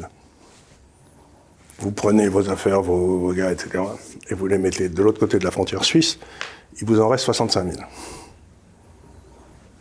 Et alors les gens se tapent la tête contre les murs en me disant on va réindustrialiser la France. Mais vous ne pouvez pas réindustrialiser la France si vous gagnez 2 fois moins d'argent en France qu'en Suisse ou en Allemagne, à cause du poids de l'État. Qu'est-ce que ça veut dire? Si vous voulez faire une usine, vous allez la mettre où elle vous rapporte. Et c'est pas être un mauvais Français, puisqu'on est dans un marché commun. Donc vous la mettez de l'autre côté du Rhin, ça vous rapporte 65 000, vous la mettez à Strasbourg, ça vous rapporte 40 000. Où est-ce que vous la mettez? Donc, on a un État absolument obèse qui siphonne tout, et la première des choses que devrait faire n'importe quel gouvernement, c'est ce que je dirais à Marine, c'est par hasard, elle me demande ce que je viens de la voir, mais j'en sais rien, c'est faites un audit des dépenses de l'État. Parce que quand même, 62% du poids de l'État dans l'économie, c'est monstrueux, on est le niveau le plus élevé au monde. Et ce qui est très étonnant quand vous regardez ça, c'est que vous vous rendez compte que la médecine ne marche plus. L'école ne marche plus. La police ne marche plus. L'armée ne marche plus. Tous les domaines régaliens sont dans une merde noire. Et on n'a jamais payé autant d'impôts. Ça vous intéresse pas? Où passe mon fric? Et il n'y a jamais eu autant de misère. Il n'y a jamais eu autant de misère. Vous allez dans la rue, il y a des gars qui crèvent la faim partout. Et dans les campagnes, c'est désertifié, il n'y a plus rien. Donc, vous avez cette espèce de cancer qui bouffe tout, qui ne crée rien. Et tout le monde dit, oui, mais si par hasard, il ne me versait plus mes allocations. Mais tu travailleras, mon grand. Moi, j'ai 70 ans, je ne suis toujours pas à la retraite. Et d'ailleurs, pour moi, la retraite, c'est l'abomination. Si vous faites un métier qui vous intéresse, pourquoi foutre à la retraite Raoult? Vous pouvez m'expliquer? C'est le leader mondial dans son domaine. Celui qui avait trouvé le vaccin sur le sida, on foutu à la retraite à 60 ans parce qu'il a un Montaigne. Enfin, qui avait trouvé le virus. Le virus du sida, oui. Pas le vaccin, malheureusement. Pas le vaccin. Mais celui qui avait trouvé le virus, il l'a mis à la retraite à 60 ans et il est allé enseigner aux États-Unis. Mais à quel niveau de bêtise doit-on être pour mettre un gars automatiquement à la retraite? Les seuls qu'il faut mettre à la retraite à 60 ans, toutes affaires cessantes, et pour toujours, c'est les politiciens. Véran, le maire, par exemple, quel regard vous portez sur le maire? Tiens, vous qui êtes économiste. Le maire, il ne sait pas faire une règle de 3. Et il ne sait pas combien il y a de mètres carrés bref, non. On se souvient qu'il a même été repris par le Premier ministre russe, Medvedev, quand il avait osé il avait dit qu'il allait couler l'économie russe. Mais en plus, c'est de l'inconscience. C'est quoi? C'est de l'incompétence ou de l'inconscience? Ou de la bêtise? Ou les trois, en général? Ça peut être les trois, mais vous savez, en France, c'est ce que j'ai su dans une autre qui a beaucoup circulé, mais j'ai dit, en France, on fait une erreur absolument gigantesque, c'est qu'on pense que ceux qui ont passé les meilleurs diplômes sont les plus intelligents. Il n'y a aucun rapport. Ah, parce que Brunner, le maire, il en a passé beaucoup. Il a fait Normal Sup. En principe, c'est bien Normal Sup. Donc, l'ENA aussi, je crois, non? Enfin... Je ne sais pas s'il a fait l'ENA. Mais en tout cas, et donc, il ne faut pas confondre intelligence et diplôme. Il y a des généraux, vous disiez, qui avaient fait, je ne sais plus, les plus... Gamelin, c'était sorti premier de Saint-Cyr, premier de l'école de guerre, etc. Il nous a amené au désastre. Et deuxièmement, il ne faut pas confondre intelligence et capacité à prendre des décisions. Un type comme Reagan, apparemment, il n'était pas très intelligent, parce qu'on disait, mais en fait, il l'était tout à fait. Mais par contre, il prenait toujours les bonnes décisions. Un type comme Carter, qui était très intelligent, celui avant Reagan, il prenait toujours les mauvaises décisions. Donc, être intelligent et prendre des bonnes décisions, ça n'a rien à voir. C'est pour ça que j'ai le plus grand espoir pour Mme Le Pen, parce que c'est pour la première fois depuis 50 ans qu'on n'aura pas un président soi-disant intelligent, ou qui se fait gloire d'être intelligent. Je ne dis pas qu'elle est bête. Comme on le disait Donald Trump, d'ailleurs. Il n'y a pas eu un seul conflit. Il n'y a pas eu un seul conflit. Et international. Comme on le disait de Pinet que tous les Français ont adoré, il était petit industriel, il faisait de la tannerie, je crois, quelque part dans le centre de la France. Et ça a été le meilleur ministre des Finances qu'on ait jamais eu. Ou Monory, qui était garagiste. Donc, encore une fois, c'est pas parce qu'on a fait de bonnes études, qu'on est sorti premier de l'ENA ou je sais pas quoi, qu'on va être intelligent. On peut prendre des décisions complètement imbéciles, et comme on est persuadé qu'on est le plus intelligent, on s'entêtera dans des décisions imbéciles. Tandis que n'importe qui a été dans les affaires, s'il commence à se rendre compte que son produit ne se vend pas, il l'arrête. Alors, Charles Gave, je vais vous poser une question un peu provoque, là, pour le coup. J'ai envie de vous dire aussi, il y en a peut-être qui vont vous dire, c'est facile de critiquer, mais quand il faut être aux manettes du pouvoir, c'est autre chose. Si on vous proposait d'être ministre de l'économie de Marine Le Pen, vous accepteriez? Feriez quoi d'abord? Si on proposait Ce serait quoi vos 3 premières mesures, Charles Gave, ministre de l'économie et des finances de Marine Le Pen? Je n'accepterai que si on me donne d'abord la possibilité... D'abord, vous pourriez accepter? Oui, sans doute, parce que je cherche à servir mon pays. Vous savez, donc, je suis d'une famille qui a toujours servi son pays. Ah, c'est intéressant. Donc, Charles Gave, ministre de l'économie et des finances de Marine Le Pen, si elle lui proposait, ça pourrait être une réalité. À ce moment-là, je dirais, la première chose, c'est un audit des dépenses de l'État. Savoir où passe le pognon. Parce qu'une chatte, il ne retrouverait pas assez petit. Hein. Je ne sais pas si vous avez la taille du budget.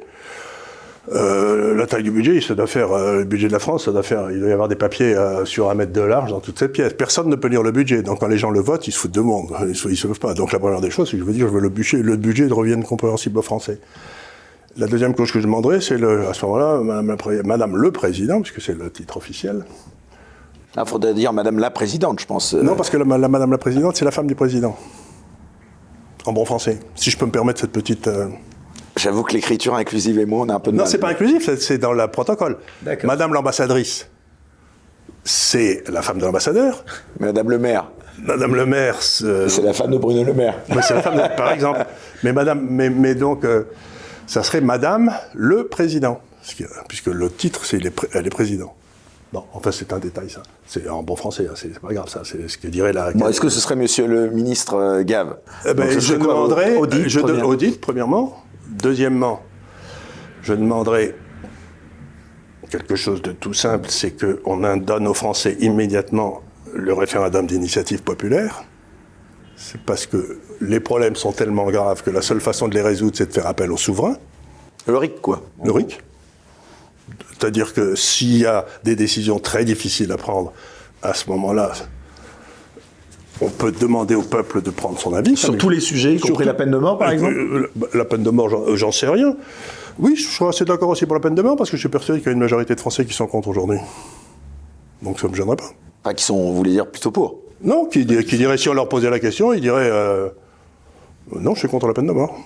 Ah oui, donc vous seriez... Donc je ne ferai pas peur. Mais encore une fois, c'est pas à moi de décider ce qui est bon pour les Français. Si vous commencez à dire les Français vont voter comme des cons, vous le faites pas. Et vous le laissez aux politiciens qui, eux, géreront comme des cons. Vous voulez dire qu'ils ont tout le temps peur, finalement, de ce que peuvent penser les Français, bien sûr. peur de les solliciter? Les hommes, regardez quand on a voté contre l'Europe, le traité de Rome, là, pas le traité de Rome, la Constitution européenne de Giscard, là, tout le monde a dit, vous avez mal voté, on va le refaire.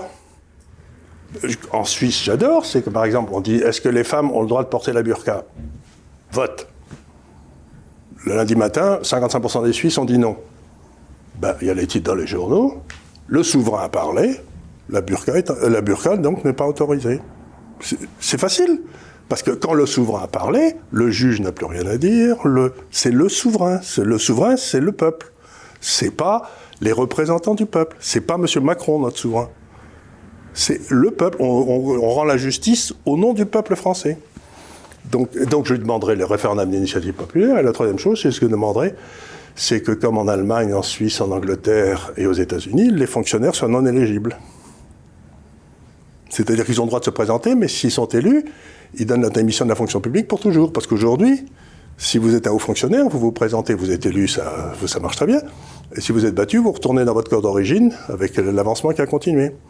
Donc il faut éviter que la fonction publique ne capture la fonction politique. Vous savez, dans un pays, vous avez 3 niveaux. Vous avez le peuple, vous avez la fonction administrative pour gérer l'État, et vous avez la fonction politique.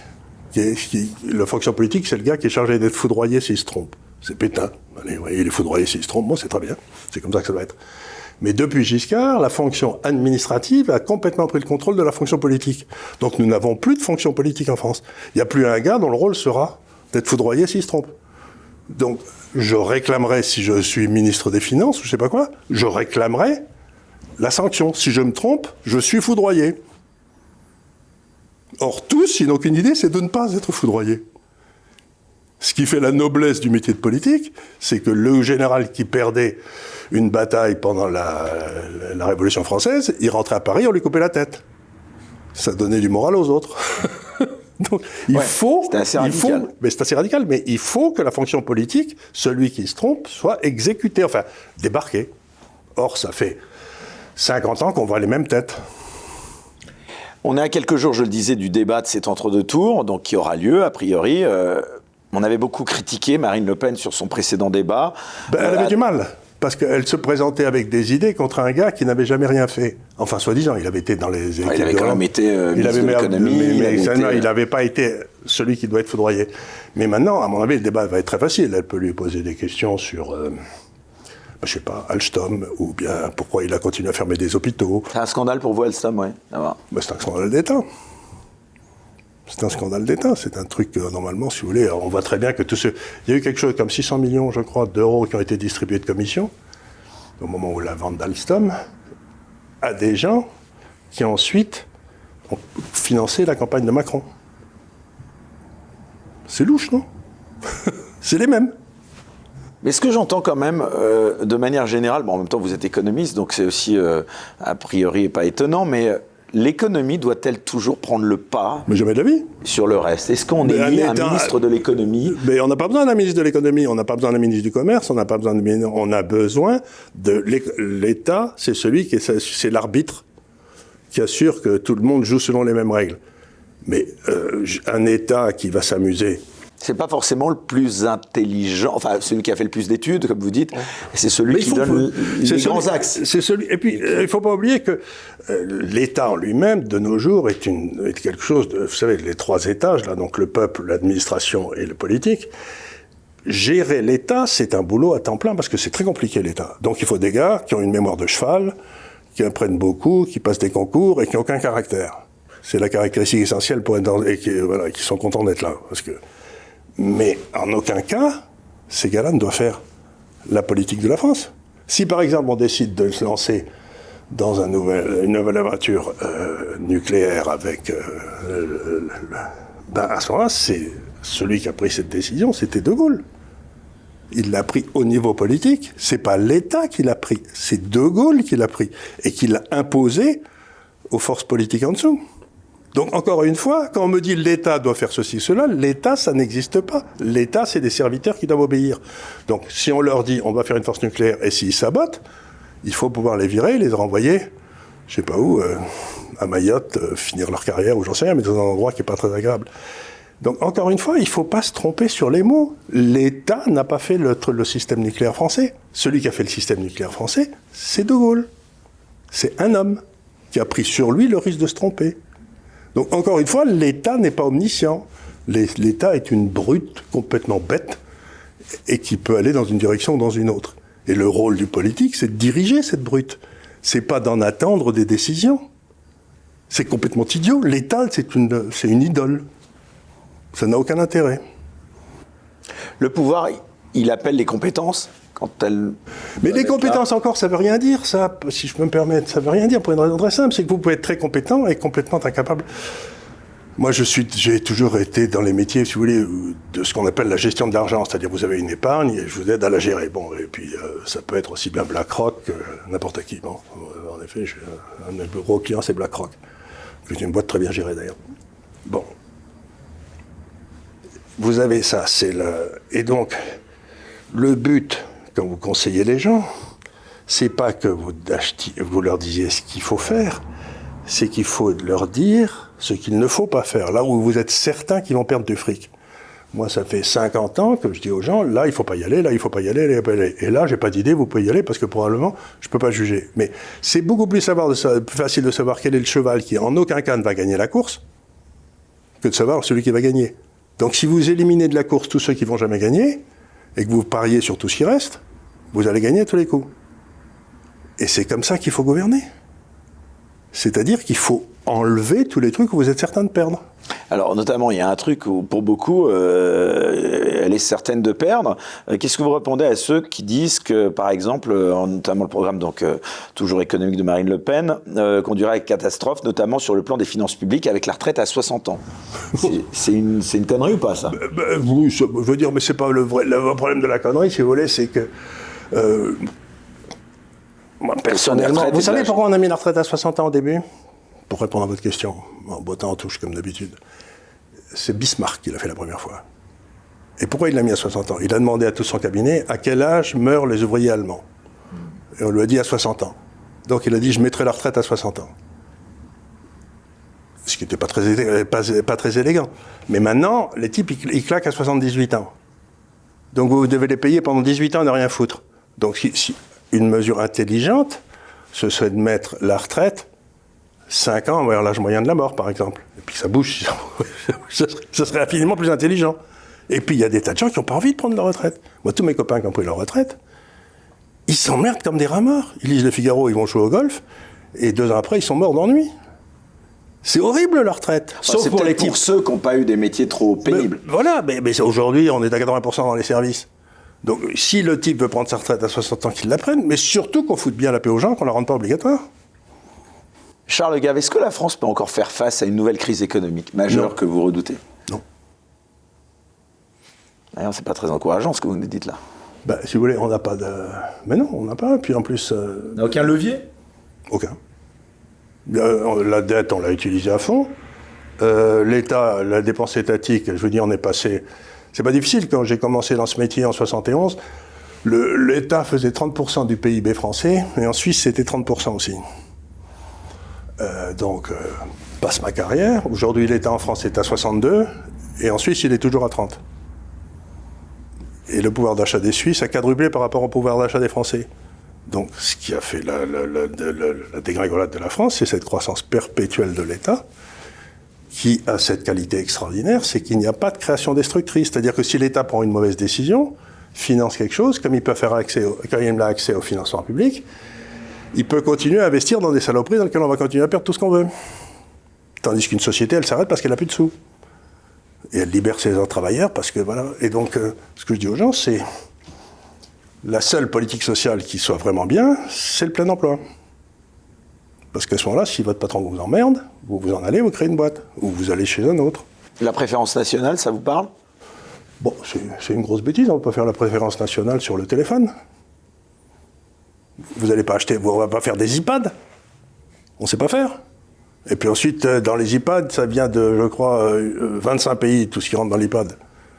Donc avant qu'on soit capable de faire ça, si on laisse les Français se spécialiser dans ce dans quoi ils sont les meilleurs, je vais vous annoncer une grande nouvelle. La rentabilité des affaires montera, l'emploi montera, et on n'aura pas besoin de préférence nationale. Il vaut peut-être mieux laisser les fabricants de cassoulet gagner du pognon que financer des start-up avec de l'argent qu'on ne verra jamais. Laissons les Français décider de là où ils sont les meilleurs. La réaction des marchés, beaucoup brandissent ça en... Si vous voulez, il n'y a plus de marché. D'ici quelques temps, il n'y en aura plus. Il n'y a pas de marché pour les taux d'intérêt. C'est la Banque centrale qui décide. Il n'y a pas de marché sur le taux de change, puisqu'on a l'euro. Et maintenant, on vient interdire le marché pour toutes les réserves russes en euros ou en dollars. Donc, vous vous rendez pas compte, mais cette puissance des États ne peut se maintenir qu'à condition de faire disparaître le marché. Donc, l'étape suivante, c'est le contrôle des changes, le contrôle des prix et le camp de concentration. Ça va toujours ensemble. C'est vers ça qu'on se dirige en France si on a M. Macron. Le camp de concentration, il nous a déjà mis un camp de concentration chez nous pendant je ne sais pas combien de mois. Je ne sais pas si vous vous souvenez. Par les sanitaires, hein, bien sûr. Non, bien entendu, mais c'est la même. Je vous signale que le contrôle sanitaire... Vous pensez qu'il va être établi? Mais c'est pas qu'on va être établi, c'est que je l'ai ici sur mon téléphone. Et maintenant, chaque fois que je prendrai l'avion, il va falloir que je le montre. Et d'ici 2 ans, ou 2 mois, ou 6 mois, je ne sais pas, on me dira, Monsieur Gave, vous avez déjà allé 4 fois dans cette année aux États-Unis, c'est trop, vous dépensez trop d'énergie.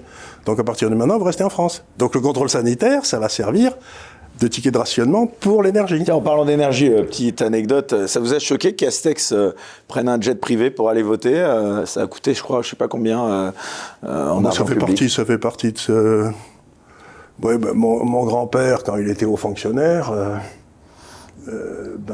en déplacement... Faites ce que je dis, pas ce que je fais, quoi. En gros, c'est un petit peu ça le conseil. Mais c'est encore une fois, c'est...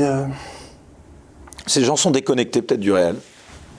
Mais ils sont déconnectés du réel parce qu'on ne leur donne pas assez de coups de pied dans les fesses. Si vous laissez le dire. Non, mais ce que je veux dire, c'est quand vous... Moi, j'étais dans les affaires toute ma vie.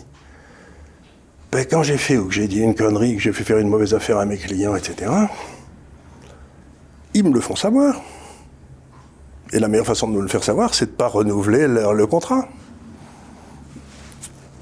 Donc, là, dans l'administration, quoi que vous fassiez, vous continuez à avancer, vous êtes condamné en justice et vous terminez, comme Juppé et Fabius, au Conseil constitutionnel, avec la Légion d'honneur et au Conseil constitutionnel, qui s'auto-augmente de façon extraordinaire, d'ailleurs, de son salaire de façon régulière, et qui prend des prérogatives qui ne sont pas les siennes.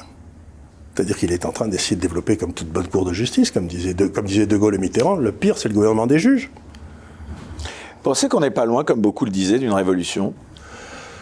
C'est-à-dire, le problème de la France, si vous voulez, c'est que c'est Toynbee qui disait ça, qui était un grand historien anglais. Il disait le rôle des élites, c'est de répondre aux défis auxquels le pays fait face. Donc si on répond, ben, on passe à autre chose, et puis le défi suivant se présente, et puis on continue à monter comme ça avec les élites qui sont compétentes. Mais si on a des élites incompétentes qui ne traitent pas le défi, ben, le défi à ce moment-là se présente sous une forme nouvelle, et puis il se présente sous une forme nouvelle, et puis au bout de 3 ou 4 fois où on n'a pas traité le défi, ça explose. Et ça peut exploser soit à la fin du régime politique, la Révolution française par exemple, changement de régime, soit à la fin de la nation, comme c'est arrivé à pas mal de nations dans l'histoire, soit à la fin de la civilisation, comme les latino-américains, là. La civilisation maya, aztèque, tout ça, ça a disparu. Donc aujourd'hui, nos élites, ça fait 40 ans qu'ils ne traitent pas les problèmes.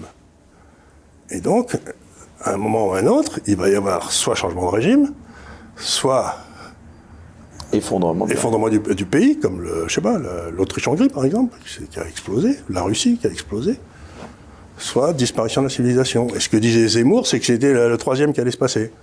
J'en sais rien, moi, je suis pas devin. Mais comme disait Zemmour, justement, que c'était l'élection présidentielle historique, là. Est-ce que vous pensez, allez, cas d'école, à l'heure où on se parle, cas d'école, puisqu'on ne sait pas qui sera élu, Macron est réélu, qu'est-ce qui se passe dans 10 ans ? Eh bien, on continue, et on va vers un changement de régime, c'est-à-dire une révolution, la disparition de la nation, c'est-à-dire la disparition de la France, ou la disparition, comme je l'ai mentionné tout à l'heure, de la civilisation caucasienne en Europe occidentale. Mais c'est pas... Encore une fois, je ne souhaite aucun des trois. Je dis, c'est la marche normale. Puisqu'il y a des défis... L'évolution naturelle ? L'évolution naturelle, puisqu'on ne traite pas les problèmes, ça va finir par nous submerger. Et à l'inverse, qu'est-ce que vous répondez, Charles Gave, à ceux qui brandissent là aussi le risque de guerre civile si Marine Le Pen arrive au pouvoir, à un moment donné ? Bah, si vous voulez, sans vouloir dire... On a une appréciation de la démocratie qui est un peu à géométrie variable. Oui, qui est un peu à géométrie variable, mais... je ne sais pas, une guerre civile... je me suis laissé dire qu'il y avait des endroits où la gendarmerie ou les forces de police ne pouvaient plus aller en France. Donc, qu'on ne me dise pas que la guerre civile va arriver, elle est déjà là. Mais la question, c'est comment on ramène ces gens dans le droit commun. Je ne sais pas. Mais en tout cas, encore une fois, c'est un problème de l'État. Vous voyez ce que je veux dire ? C'est que l'État a un périmètre. Et l'État, ça n'est pas l'Europe. Les Français ont créé l'État français, qui quelque part a créé la France. Mais ce n'est pas à l'Europe de décider comment remettre la paix civile dans la Seine-Saint-Denis. C'est le problème de l'État français. Et pour remettre la paix dans l'État, il faut dire qu'à ce moment-là, que peut-être il ne faudra pas faire très attention à ce que dit la Cour européenne de justice ou la Cour européenne des droits de l'homme à qui nous avons délégué tout ça. C'est-à-dire qu'on a délégué maintenant une surveillance de notre droit civil qui est maintenant extérieur à nous et fait par des gens non élus et qui ne sont pas français. Donc ça nous empêche de le faire. Donc la question c'est, est-ce qu'on peut éviter la guerre civile et rester dans l'Europe ? La réponse est non. Et justement, dans cette semaine qui s'engage, qui va être une semaine décisive donc pour les deux candidats, est-ce que vous pensez qu'on va assister à des surprises de ralliement ? Est-ce que vous pensez que des gens comme vous, est-ce que dans un certain milieu, puisqu'il faut être honnête, vous êtes issu quand même d'un milieu social plutôt privilégié, ça n'est pas vous faire insulte que de dire ça, est-ce que vous pensez que ce vote Mes parents, mon père est officier, on n'avait pas un rond dans la famille. On ne parlait jamais d'argent parce qu'on ne parle pas de cordes dans la maison d'un pendu, comme disait ma mère. D'accord, mais enfin aujourd'hui, avec la réussite que vous avez acquise, et qui j'ai est due réussi, à mon travail. Est-ce que dans un certain milieu, on va dire, dans les cadres... c'est dans le peuple que ça se passera. Pardon ? C'est dans le peuple que ça se passera. La bourgeoisie travaille toujours. C'est ce que disait Bernanos. Mais la bourgeoisie, elle est acquise à Emmanuel Macron ? Vous pensez que c'est une bourgeoisie la bourgeoisie, elle est craintive, elle est peureuse. Vous la côtoyez au quotidien, cette bourgeoisie ? Oui, ça me vous allez risquer de perdre des clients, je suppose, en marquant un engagement comme vous le faites. Oui, bon, il y a longtemps que ça m'est égal. Parce que, vous voyez que les mentalités évoluent un petit peu ou pas ? Non, mais si vous voulez, la beauté... Je vais vous dire une grosse bêtise, mais ça fait rien, je vais la dire, comme d'habitude. c'est que dans les marchés financiers, c'est pas celui qui pense comme tout le monde qui gagne de l'argent.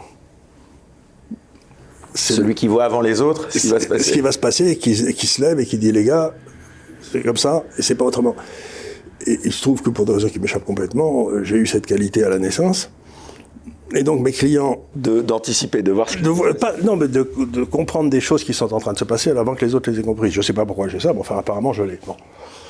Mais ça veut dire que les clients, s'ils se coupent de moi, parce que j'ai dit que j'ai voté Le Pen, s'ils se trouvent de ça, ils risquent de perdre des tas d'occasions de gagner de l'argent. Et ça les embête, les bourgeois. Gagner de l'argent sans travailler, c'est quand même bien. Donc, si vous voulez, ils vont se dire, bon... Ils n'ont pas peur, les bourgeois, que Marine Le Pen accède au pouvoir? Ben, vous savez, vous savez, quand Pétain avait visité Paris, je crois que c'était en 1944, il y avait des millions de gens qui étaient là, et quand De Gaulle était venu en 1944, 3 mois après, il y avait des millions de gens qui étaient là, c'était les mêmes. Donc... Il est versatile, ça, vous voulez dire? Non. Non, c'est pas qu'il est versatile, c'est que ceux qui ont sauvé la France, c'est toujours les gueux. C'est jamais les bourgeois. C'est les gueux, si vous voulez. Ceux qui étaient à Bouvines, c'était les gueux. Ceux qui étaient en 14, c'était les gueux. Ceux qui sauvent la France, c'est les gueux. Donc je pense pas que la bourgeoisie ne peut pas voter Macron. Je pense qu'elle va voter Macron. C'est ce qu'elle fait avec beaucoup de talent depuis 50 ans, depuis Giscard. Ils ont voté pour tous les types qui se sont trompés sans arrêt. Mais ça fait rien, ils sont toujours très contents d'eux-mêmes. Parce qu'ils espèrent un jour que leurs enfants seront eux-mêmes dans cet état-là, qui leur permettra... En fait, en France, on s'anoblit par le service de l'État. Donc si on est inspecteur des finances, c'est comme si on était marquis sous Louis XIV. Quoi.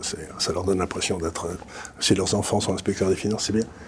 Mais ce qu'il faut dire à ce moment-là, c'est que c'est au peuple des campagnes, c'est au peuple des villes, aux petites gens, de se lever et de dire nous, on n'en a rien à foutre de Marine, parce que de toute façon, on n'a rien à perdre. On est des gueux, on n'a rien. Ceux qui sont lâches, c'est ceux qui ont quelque chose à perdre.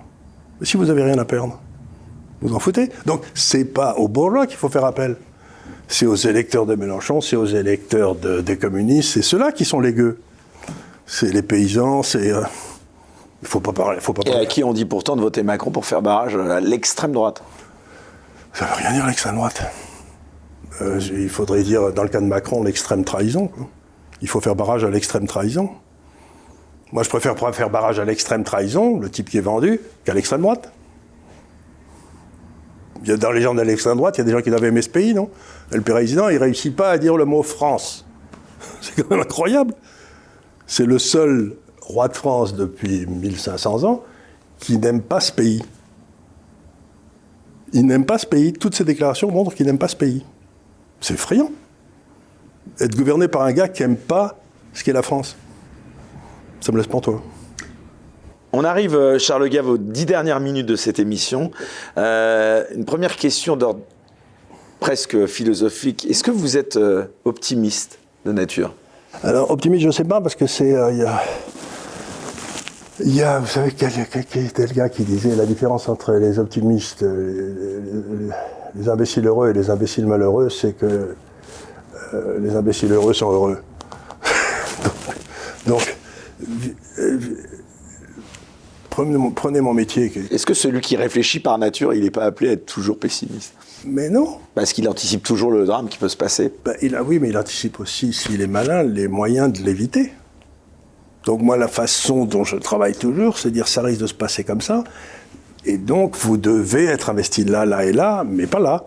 Et donc, dans ma vie personnelle, c'est toujours ce que j'ai fait. J'ai toujours essayé de pas me mettre à un endroit où la foudre tombait fréquemment.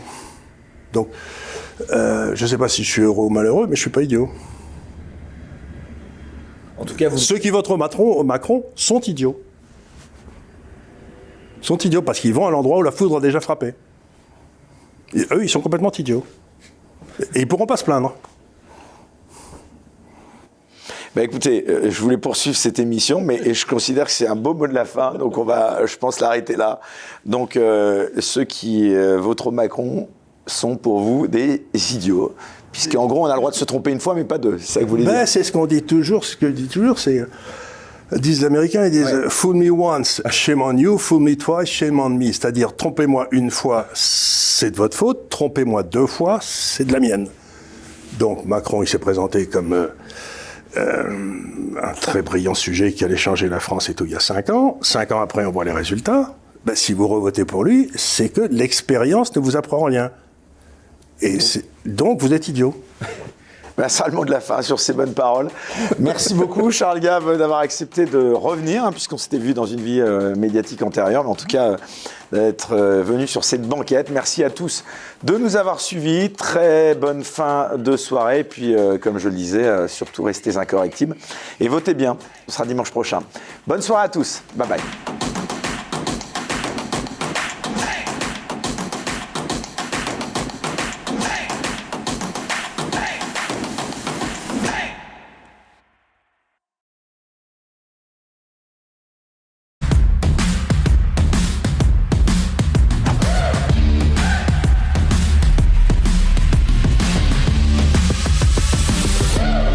Take on the world.